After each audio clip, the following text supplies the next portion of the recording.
ഇന്നാണ് ആ ദിനം. പ്രവാസികളുടെ മാസങ്ങൾ നീണ്ട കാത്തിരിപ്പിനൊടുവിൽ ഇന്ത്യയിൽ നിന്ന് കുവൈറ്റിലേക്ക് നേരിട്ടുള്ള വിമാന സർവീസുകൾ ഇന്ന് സെപ്റ്റംബർ 2-ന് തുടക്കം കുറിക്കും.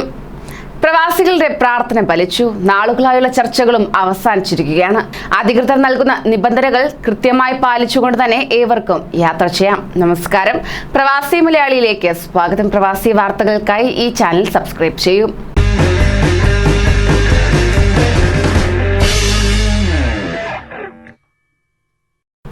ഇന്നു മുതൽ കുവൈറ്റിലേക്ക് പറക്കാൻ അവസരം ഒരുങ്ങുകയാണ്. ആഴ്ചയിൽ 5600 യാത്രക്കാർക്ക് ഇന്ത്യയിൽ നിന്ന് കുവൈറ്റിലേക്ക് യാത്ര ചെയ്യാൻ directorate general of civil aviation അനുമതി നൽകി.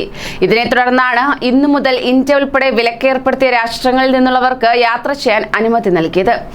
ഇന്ത്യയിലെയും കുവൈറ്റിലെയും വിമാന കമ്പനികൾ ഈ സീറ്റുകൾ തുല്യമായി വീതിച്ചെടുക്കുന്നതാണ്. കുവൈറ്റിൽ നിന്ന് കുവൈറ്റ് എയർവേസും ജസീറ എയർവേസുമാണ് സർവീസുകൾ നടത്തുക. 2800 സീറ്റുകൾ ഈ രണ്ട് എയർലൈനുകൾ പങ്കിട്ടെടുക്കുമെന്നാണ് സൂചന. ഇന്ത്യൻ വിമാന കമ്പനികൾക്കിടയിലെ സീറ്റ് വിഭജനത്തെക്കുറിച്ചുള്ള വിവരങ്ങൾ ലഭ്യമാവാനിരിക്കുന്നതേയുള്ളൂ. എന്നാൽ വിമാന സർവീസ് പുനരാരംഭിച്ചാലുടൻ കുവൈറ്റിലേക്ക് യാത്ര ചെയ്യാൻ കാത്തിരിക്കുന്നവർക്ക് വലിയ തിരിച്ചടിയായി മാറിയിരിക്കുകയാണ് വിമാന ടിക്കറ്റ് നിരക്ക്. കൊച്ചി, മുംബൈ, ഹൈദരാബാദ്, ചെന്നൈ തുടങ്ങിയ നഗരങ്ങളിൽ നിന്ന് കുവൈറ്റിലേക്ക് ചരിത്രത്തിലെ തന്നെ റെക്കോർഡ് ടിക്കറ്റ് നിരക്കാണ് വിമാന കമ്പനികൾ ഈടാക്കി വരുന്നത്. 700 ദിനാർ മുതൽ 850 ദിനാർ വരെയാണ്. അതായത് 1.5 ലക്ഷം രൂപ മുതൽ 2 ലക്ഷം രൂപ വരെ. കുവൈറ്റിൽ നിന്നുള്ള എയർലൈനുകളുടെ വെബ്സൈറ്റിൽ പ്രസിദ്ധീകരിച്ചിരിക്കുന്ന ടിക്കറ്റ് നിരക്ക് ഏവരെയും അമ്പരപ്പിക്കുന്നതാണ്. എന്നാൽ ഇന്ത്യൻ വിമാന കമ്പനികളുടെ ടിക്കറ്റ് നിരക്ക് ഇത്രത്തോളം വരില്ലെന്നാണ് ട്രാവൽ രംഗത്ത് പ്രവർത്തിക്കുന്നവർ വിലയിരുത്തുന്നത്.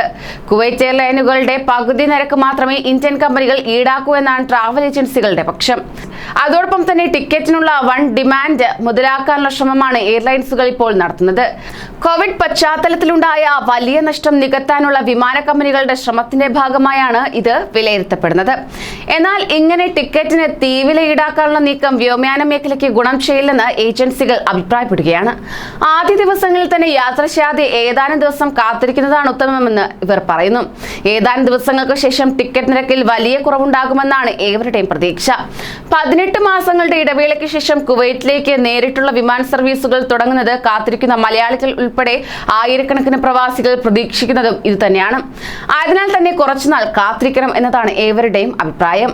അതേസമയം ഇന്ത്യൻ വിമാന കമ്പനികൾക്ക് ലഭിച്ച സീറ്റ് വീതം വച്ചു നൽകാൻ കുവൈറ്റ് വ്യോമയാന വകുപ്പ് മേധാവി യൂസുഫ് അൽ ഫൗസാൻ ഇന്ത്യൻ വ്യോമസേനാ വകുപ്പിനോട് കഴിഞ്ഞ ദിവസം നിർദ്ദേശിക്കുകയുണ്ടായി. ഇതുമായി ബന്ധപ്പെട്ട കൂടുതൽ വിവരങ്ങൾ ഇനി പുറത്തു വരാനിരിക്കുന്നതേ ഉള്ളൂ.